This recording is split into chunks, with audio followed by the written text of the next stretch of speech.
Good afternoon, everyone. Thank you so much for joining back for the Find Me Genius video series.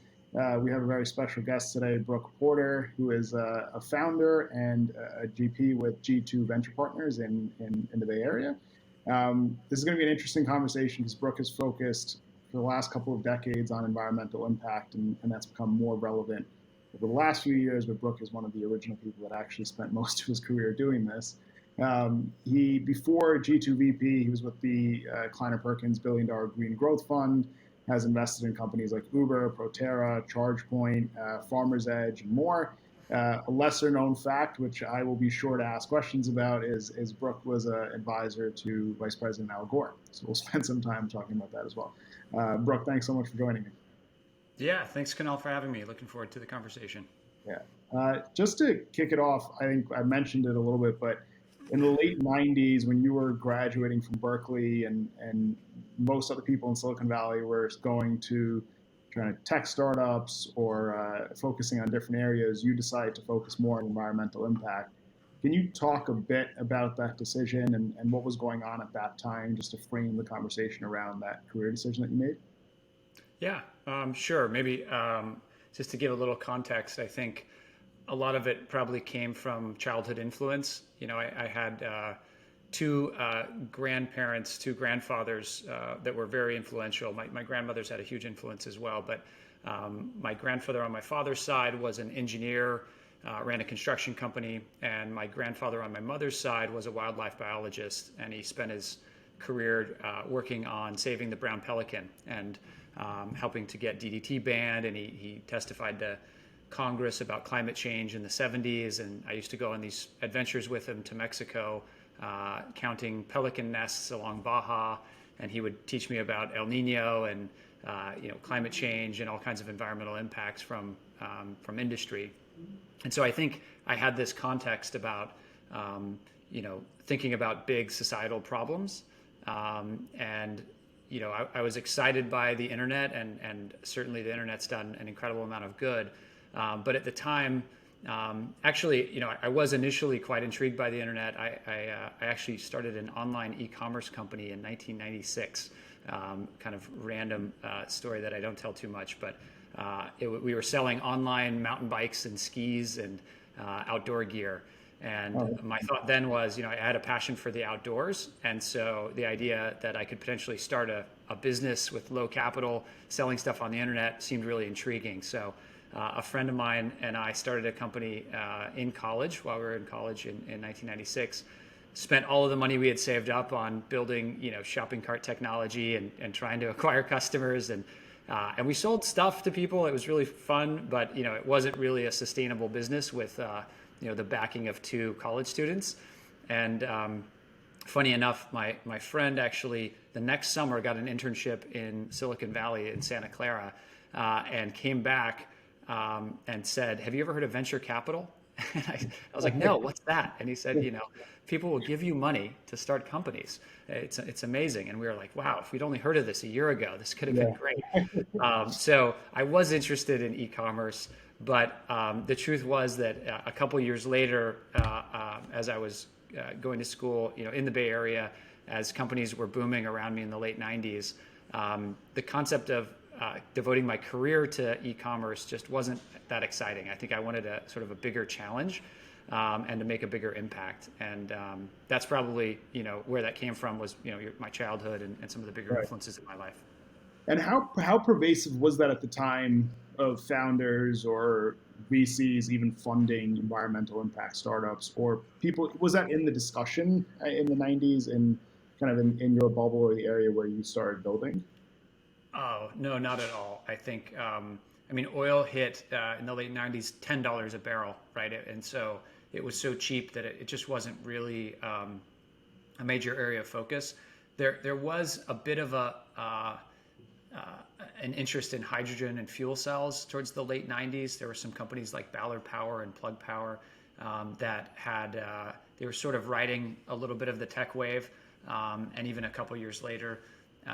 But and so that's how I actually got into to that technology early and started a company in that field along this idea. I think at the time then one of the concepts was to have, this concept of distributed generation, which we have today with solar. The idea was you could put a fuel cell in everyone's house and you could sort of have a little power plant powering everyone's house. And that idea was kind of compelling, that you could have renewable energy for your home and for your car, or make hydrogen for your vehicle. And that was what I worked on kind of early in my career.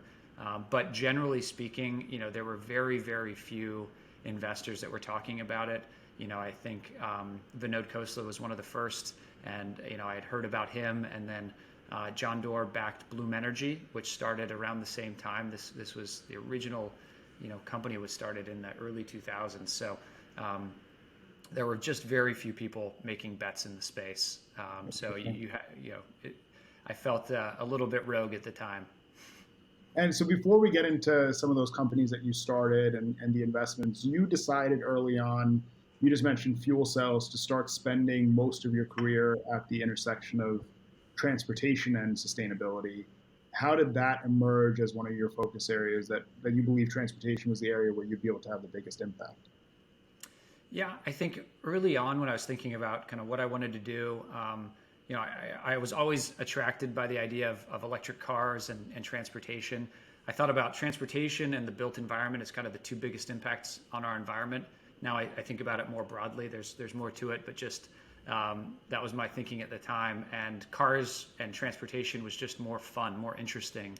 The machines that move us around are just more fun, frankly, than homes and buildings. My father actually worked on sustainable homes, and he started a nonprofit working on building low cost, low impact homes. So I got exposed to that a little bit, but I was always more intrigued by cars and transportation. I wrote a paper in high school on using a new battery chemistry technology developed by this guy Stan Ovshinsky, called the nickel metal hydride battery. And I said, if you could apply this technology to, at the time, there was the GM Impact. That was the prototype electric car that GM had developed. And I think it was able to go maybe 60 miles at the time. And I wrote a paper that said, if you put this battery in, you could get over 100 miles range, and it would be, sustainable. You wouldn't need lead acid. And then a few years later, I think that was maybe 92 or 93, a few years later, GM actually adopted that technology. And so that was sort of a moment where I thought, hey, the stuff I'm sort of interested in, I'm able to sort of see some of these trends. And that's originally why I wanted to get into transportation. And at the time I thought, I'd studied batteries quite a bit, and saw the nickel metal hydride battery. That didn't seem like it was going to cut it. Lithium ion was just coming out, but was very unstable and wasn't viewed as being very safe.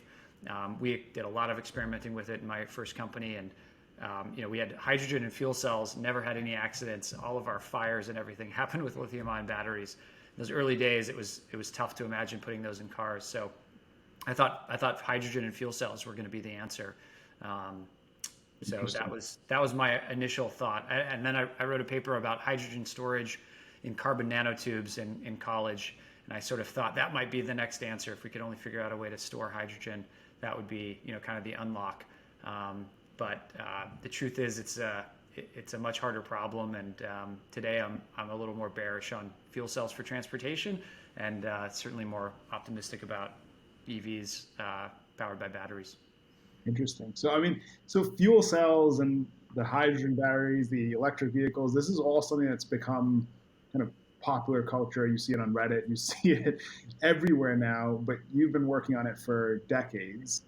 And for students of this and environmental impact and this entire shift towards sustainability, probably more people, and maybe this is just my own ignorance, but more people outside of Silicon Valley have learned about it recently. Could you talk a bit about what are those trends, or that genesis of where this started? How long have you been working on this for? And what were some of like the big milestones, regulatory, like with regulation, with technology, or things that people should know as they're building or funding in this space, of what the quick history is?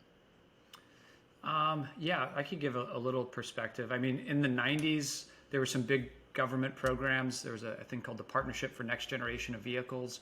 It was a government-backed program to drive hybrid adoption. And I was sort of following that, and I found it fascinating that two companies that never took a dime. I can't remember the dollar amount. It felt like a big number. Maybe it was a couple $1 billion that went to domestic automotive manufacturers. They were developing that technology, but the ones that got to market first were Toyota and Honda, and they didn't get a dime from those programs. And I just thought that was fascinating that they were kind of beat to the game without that government subsidy. And then in the 2000s, there have been hydrogen programs in California funding a lot of initiatives, different demonstrations, different hydrogen highway. When Arnold Schwarzenegger was in office, he had this whole program. George Bush talked about fuel cells for the first time, and it all felt very exciting because your political leaders talking about technology you're working on gives you a reason for hope. But the truth was that we never really got the ball rolling. And this is perhaps the biggest lesson I've learned is we don't have Moore's law in a lot of climate tech. We don't have the ability to double performance as frequently as we do in Moore's law. But there is a law called Wright's law, which is really about the experience curve and mass manufacturing and the experience of manufacturing, which means every time you double output, you'll cut the cost by 30 or 40%. And once that ball starts rolling with the technology, it's incredibly powerful. And that's happened with renewable energy, with solar. It started as a very, very expensive generation technology in the 2000s.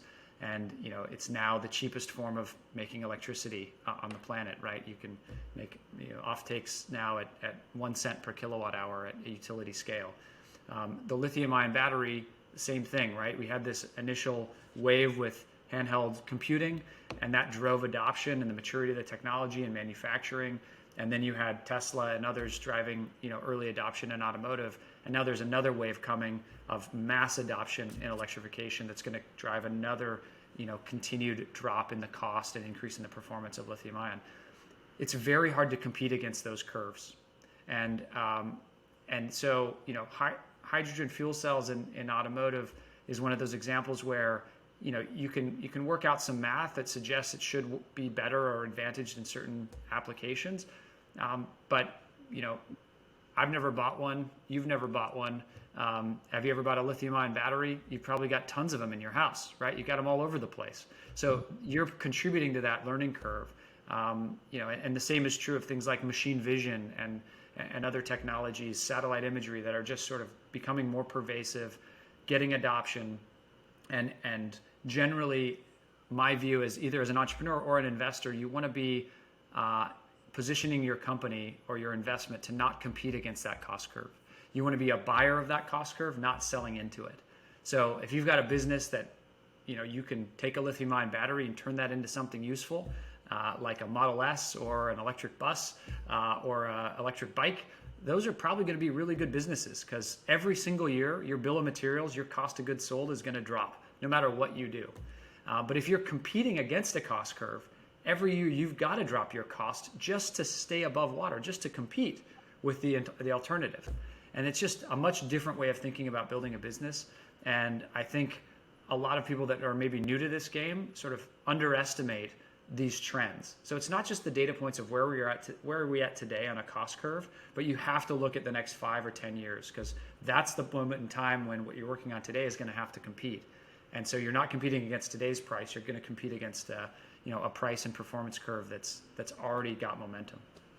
And so do you believe that's why kind of Silicon Valley and venture capitalists have been slow to fund the space? Is it because investing in this cost curve or 5 to 7, the batteries, the storage infrastructure might have been a bit longer in terms of returns? Or is it just that they don't have a full understanding of how to invest intelligently in this, which is sort of the genesis of the Green Fund and G2VP?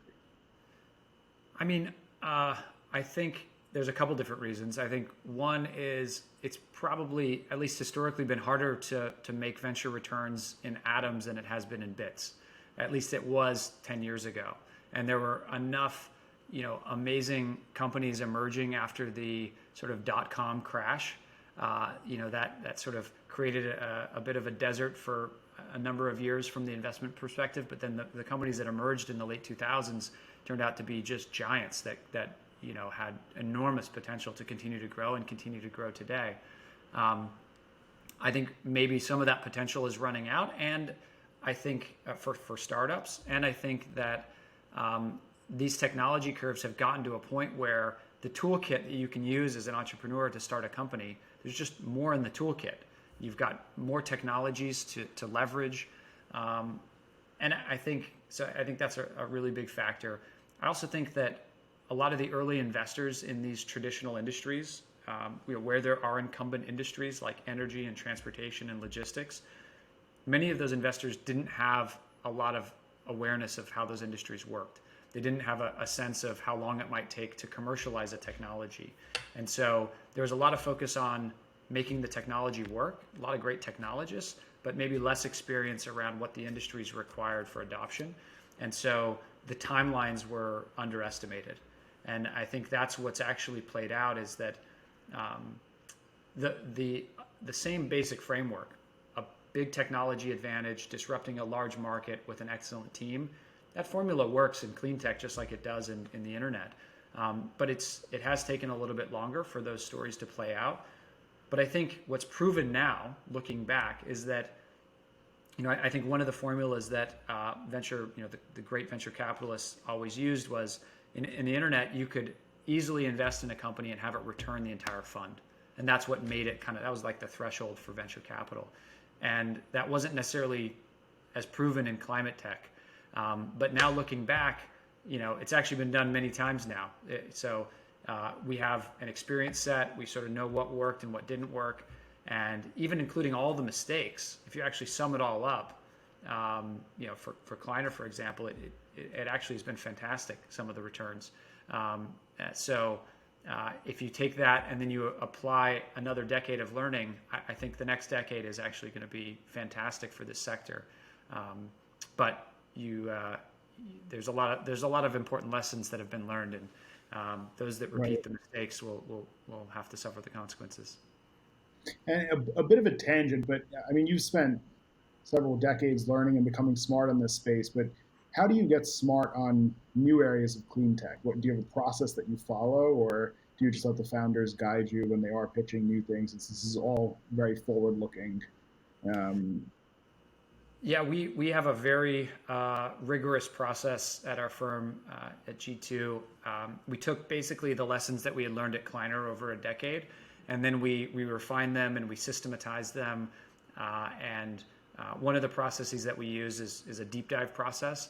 So oftentimes it's sparked by an entrepreneur. We sort of see ideas forming, but really we're looking for a technology megatrend intersecting a traditional industry. And at those intersection points, there's opportunities for disruption.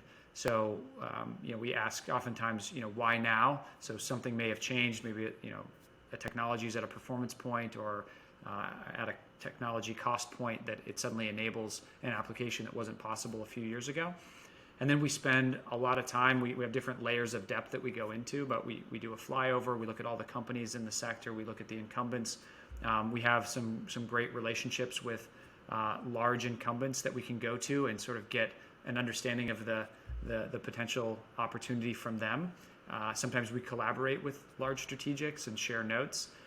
We collaborate with technologists. We have relationships with earlier stage investors that are tapping into some really interesting technologies, so we can get a sense of where those technologies might be headed.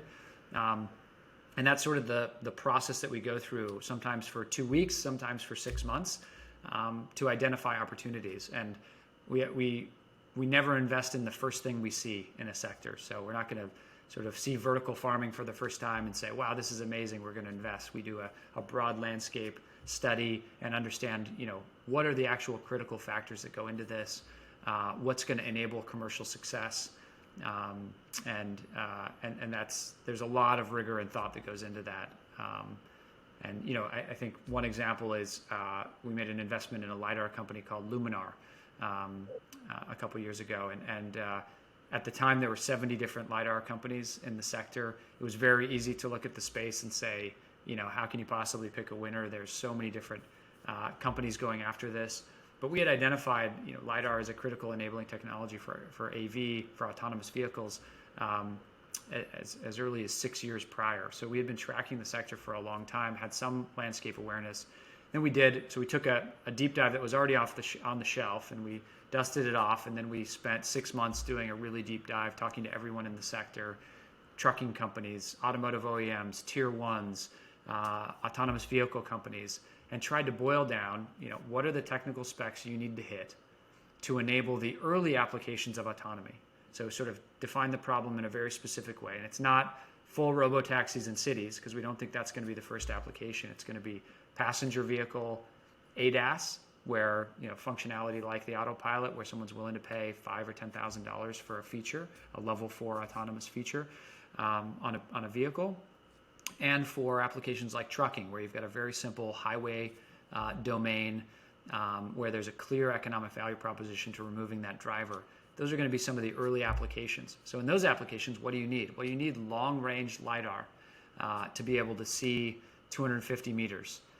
The software problem on the highway is easier to solve, but the hardware problem of actually getting enough photons back at 250 meters to identify an object is a little bit harder. So we constrained the problem, tried to identify all the specs that we thought were required for a large commercial deal to be consummated. And then we talked to all those players, and we got a sense that they were substantially ahead and made that bet. And then you've seen Volvo make that commitment for passenger cars, and then Daimler Trucks, and then Mobileye since then. So that ability to sort of see the early commercial adoption is really something we spend a lot of time on.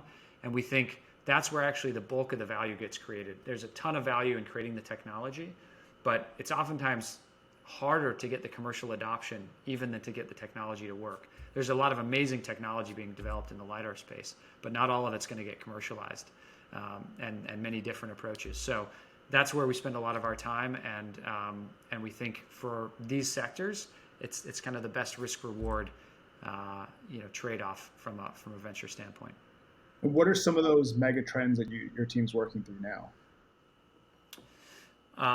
We have a long list, right? But I think one that's I think electrification is a broad trend. So there's a ton of opportunities there, and it's not just in cars; it's in commercial vehicles, it's in two-wheel electric and e-bikes and scooters.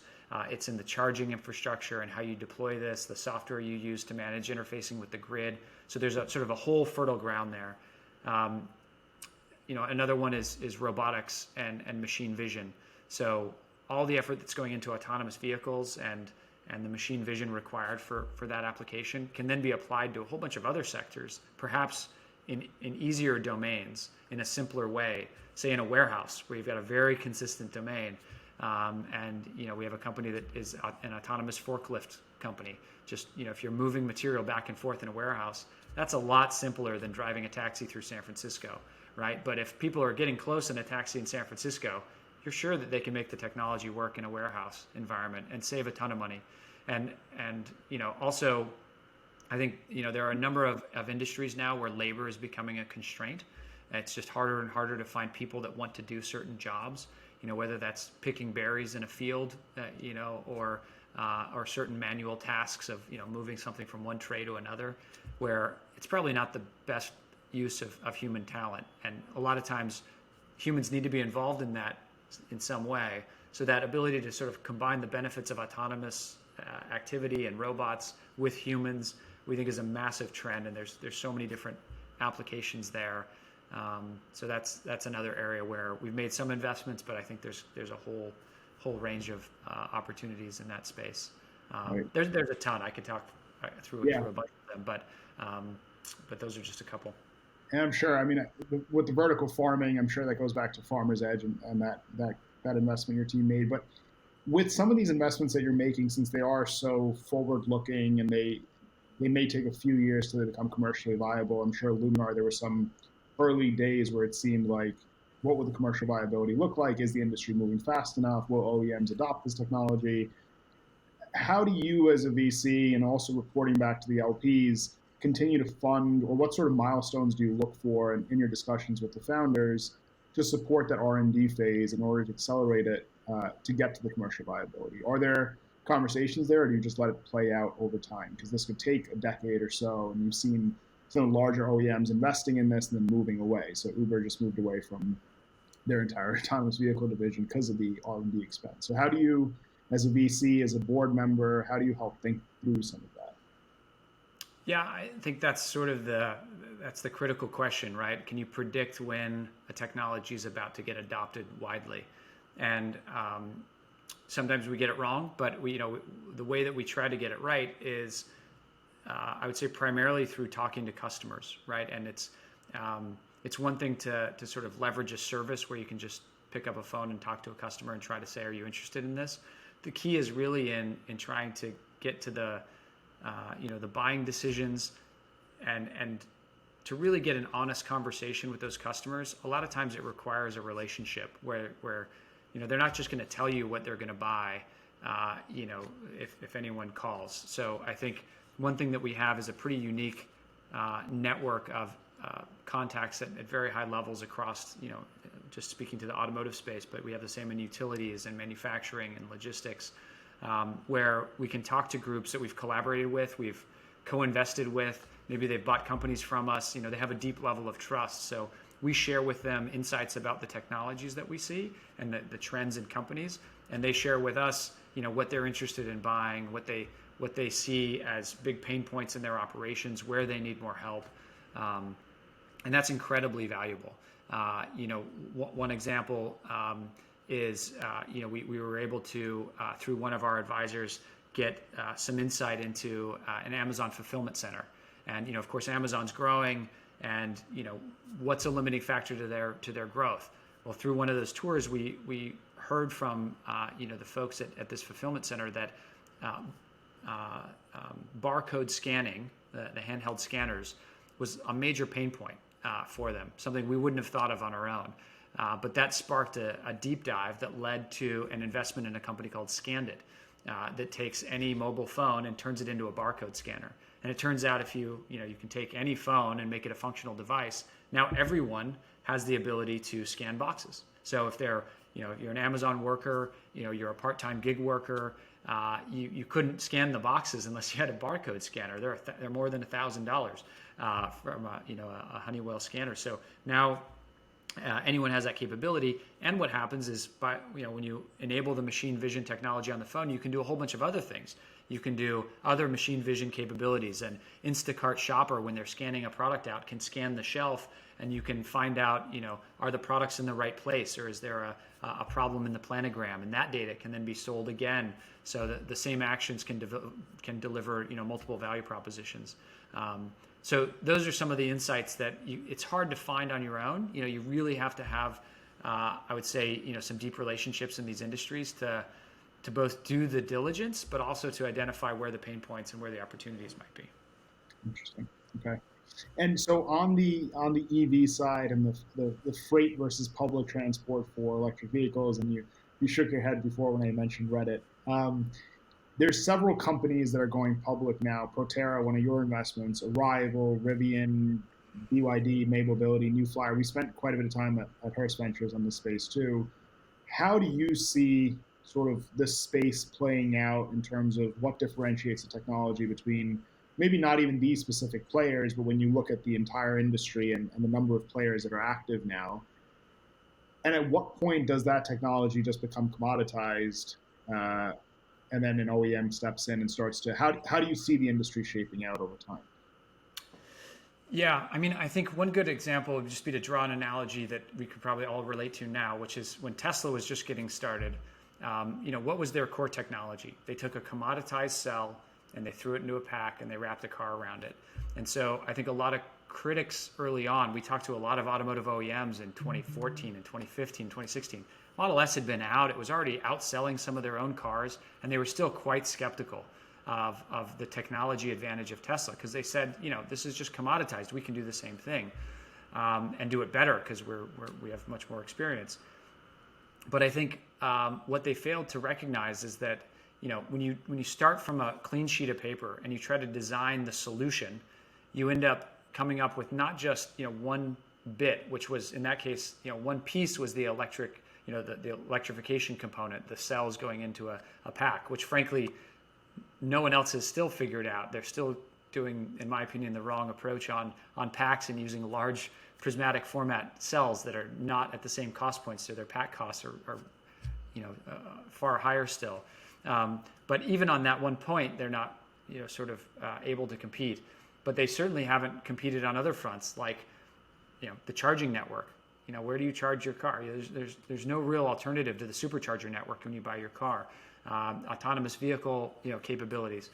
So I just highlight that to say, it's really about the solution. Like when you're buying a car, you want to think through the whole problem. You don't just want to replace one thing for another and have a compromised product. The same is true in the commercial vehicle space.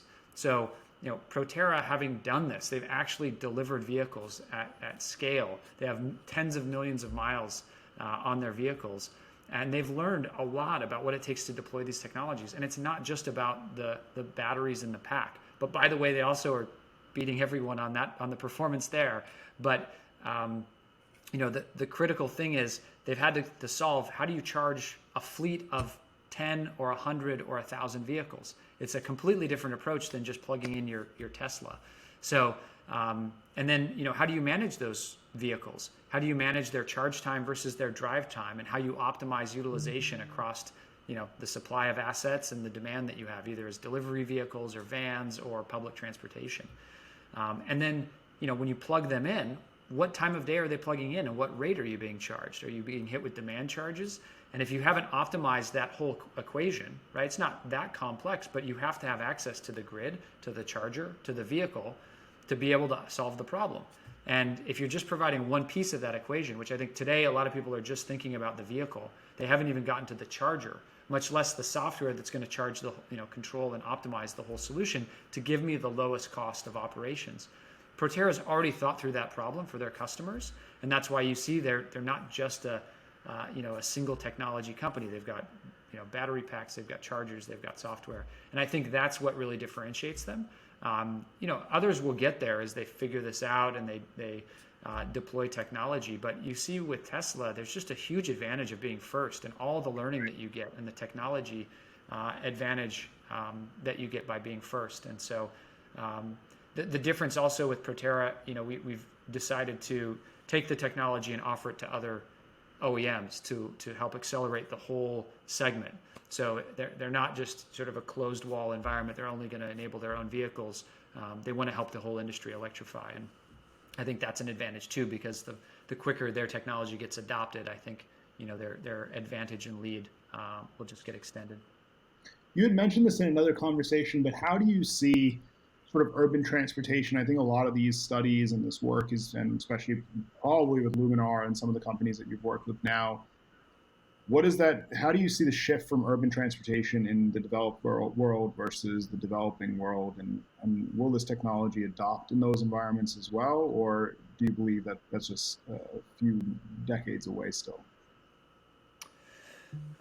No, I think it'll probably have a different shape, just like the mobile phone adoption was very different in the US than it was in the developing world. And in some ways it leapfrogged parts of the developing world where maybe you didn't build out phone landlines and other things. So there'll be some of that. I think, it goes back to the megatrend. The megatrend here is cheap batteries, right? And when you have cheap batteries, you're going to electrify everything. So in the US, you probably won't have as many, three-wheel electric or tiny four-wheel electric vehicles because, most consumers have grown accustomed to a certain type of vehicle. But I think electric bikes, so in my view, I think electric bikes still have a ton of growth potential. So, because people like riding bikes and electric bikes are just fun. So it doesn't feel like a compromise. It feels like a great product experience. But if you have to ditch your car for some little thing, I'm not very bullish on some of these alternative format cars that are coming out. But those might be great in the developing world because they're either culturally more acceptable or things like, mopeds. We don't drive mopeds in the US, but they're hugely popular in Europe. And so those will all go electric, right? And so they'll just take different formats. But the broad trend of we used to use fossil fuels, burn them in an internal combustion engine, pollute our urban environments and destroy our climate, that's all going to change to we're plugging vehicles in and we're charging them with renewable electricity. That's what's going to happen. And it's going to be mostly because it's cheaper and it's better. And And the question is just how quickly can we pull forward that adoption curve? And it's just when those trade-offs actually make economic sense. And if we start accounting for things like the cost of pollution, the cost of emissions, the cost of climate, destruction, but we have to do that equitably across the whole planet. We can't expect that India and China, make some sacrifices that we don't make. But I don't think anyone's rationally suggesting that. I think the beauty is that the technology is now to a point where it's just cheaper to use renewable electricity and to electrify. I know we're almost out of time, so just a couple of quick rapid questions. But you mentioned vertical farming, you mentioned transportation and electrification. What are some of the other areas of climate tech that you're excited about that you think the next decade you want to see founders building products within? Yeah, so I think ag tech is another sector. How we grow our food and how we get it from where it's grown to where it's consumed is going to change dramatically. So really excited about that potential.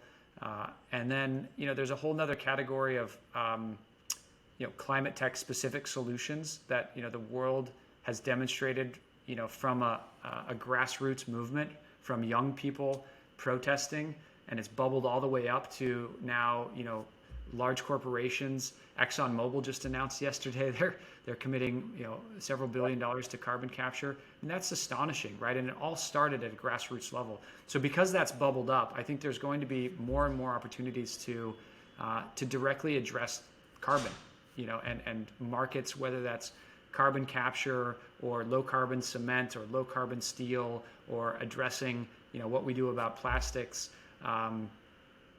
Just that consumer pressure is going to, I think, drive a lot more action than it did 10 years ago. Part of that is maybe the internet and social media and the pressures that can be placed on, a whole bunch of people voicing their opinions. So that's what's most exciting to me. And I see it in the capital formation, ESG interests. It's reflected in some of the SPAC activity. It's reflected in the number of entrepreneurs that are going after this. I see great talent leaving sort of traditional big tech and devoting their careers to climate-oriented solutions. There's going to be a lot of great companies built along that fundamental thesis. So that's what gives me a lot of hope. Well, and then what do you usually read, or is there something that you keep up to date with for people that are still learning about this space, or founders in the space that want to learn more? Oh, I wish there was like a magic solution there. I think there's a bunch of different sources of data that I use. I'm constantly scouring for new sources. So I wish I had great ideas. Unfortunately, green tech media isn't going to make it anymore. So some of the legacy resources have gone away, and I hope there's some great new ones that emerge. But mostly it's about following people. So I have the great fortune to work with Al Gore and people like that, and I follow what individuals are doing or saying. There's a lot of great people on Twitter, David Roberts, Bill McGibbon. There's just a lot of great journalists. So I follow those individuals and pay attention to what they say more than any one source of information, I would say. So this is the last question, but the political landscape, since you just mentioned Al Gore, what advice do you give to founders, since every kind of 4 years or 8 years we can go through a cycle where there's climate deniers or there's not as much subsidies for this technology? How do you help founders navigate those regulatory shifts, or do you just tell them to ignore it and continue building because this is the kind of the way everything's moving? Yeah, I think generally our advice would be don't depend on any regulatory support. Pay attention to the mega trends, build something that's basically already got momentum. Like, it's going to work with or without regulatory support. And if you get lucky, you get fortunate, and some regulation passes that benefits you, then that's great. But you can't rely on it. It's just too fickle. And even if something passes, it may not be around for very long. Even times it can distort markets and make it harder for you, because you'll get massive adoption for a little while, and then maybe it fades away. We saw that in smart grid during the last financial crisis and stimulus bill. So the key is don't depend on regulation. And my advice to regulators is, the best thing they can do is pour fuel on the fire of something that's already working. So pay attention to what's already happening and just try to pull forward those curves. Try to accelerate what's already happening. You don't want to create unnatural behavior because eventually that support will run out and then you'll have a fallout, and that can be very unhealthy for the ecosystem. So yeah, that's my general advice on policy. That's what Al Gore is thinking about now. Thanks to you. Brooke, thank you so much. I appreciate the time. Yeah, this is great. Thanks for doing what you do.